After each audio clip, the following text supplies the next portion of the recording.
Ndege isiyo na rubani inayomilikiwa na Urusi ilishambulia basi moja ambalo lilikuwa limewabeba wafanyakazi wa migodini mashariki ya kati ya eneo la Dnipropetrovsk.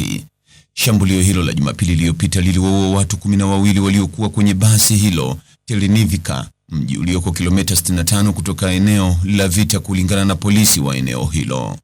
Kampuni ya nishati ya DTEK nchini Ukraine imesema wale waliouawa walikuwa wafanyakazi wa kampuni hiyo ambao walikuwa wamemaliza zamu yao ya kazi.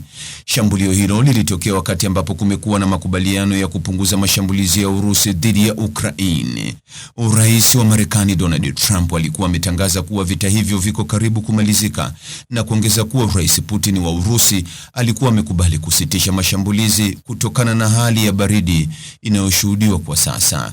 Mapema Jumapili, ndege isiyo na rubani ilishambulia hospitali moja ya kujifungua kina mama eneo la Zaporizhia na kuwajeruhi wanawake 7 waliokuwa wakipokea matibabu.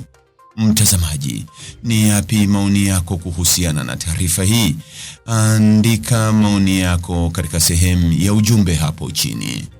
Like na subscribe pia ili uwe wa kwanza kupata habari wa chungu tele. Hii ni Focus News. Jina langu ni Deo Kaji Makomba.